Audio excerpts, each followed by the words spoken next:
Whenever we talk about the last days, our minds can immediately jump to all the big, dramatic headlines and prophecies. But what if the most important thing to focus on isn't what's happening out there, but what's happening right in here, in our own hearts? Today, we're going to explore what it really truly means to be faithful to Christ right now. Wow, this quote really sets the stage, doesn't it? We spend so much time bracing for these big, obvious external attacks on our faith. But what if the real danger, the greater danger, is quieter, something internal? That thought is really the foundation for everything we're about to discuss. Look, it's just human nature to be curious about what's coming. When we hear about end times prophecy, it's natural to look at the world, at the news, and to start asking some pretty big questions. And yep, these are the big ones, right? We want to know who the players are, when the clock starts ticking, how close we are to the finish line. It's a totally natural impulse to try and figure it all out.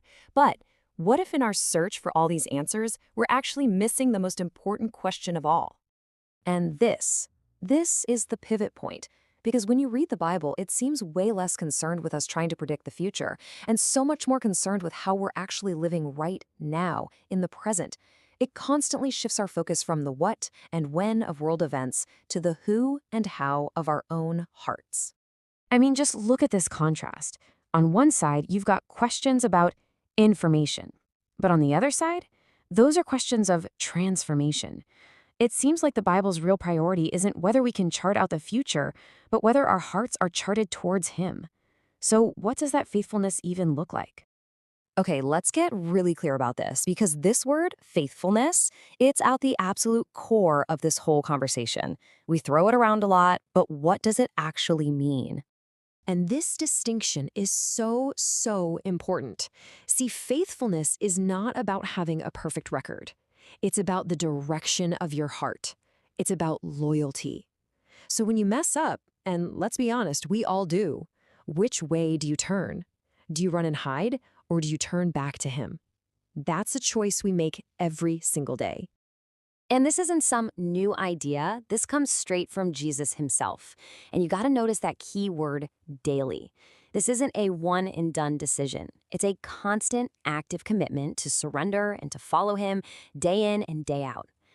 That really says it all, doesn't it? It's the huge difference between being a fan in the stands and a player on the field. It's easy to admire Jesus from a safe distance, but it's a whole other thing to actually reorient your entire life to walk in His footsteps, especially when that path gets tough. So why is this so critical, especially right now? Well, because the pressure to do the exact opposite, to just compromise, it's getting stronger all the time. And it's often way more subtle than we think. And these right here, these are the real challenges we face. Notice they aren't always some big dramatic persecution. They're the quiet little temptations to just blend in, to make our comfort the most important thing, to stay quiet when we should speak up, to just slowly drift away until our life looks exactly like everyone else's. This is the compromise we were warned about. But listen, with a challenge that big comes a promise that's even bigger. This isn't a call to a miserable life. It's a call to a life that has eternal meaning, with a reward promised by Jesus Himself. The call to hang in there is directly tied to the hope of forever. So, how do we make this real? What does it look like on a random Tuesday? Well, it's your integrity when nobody's looking.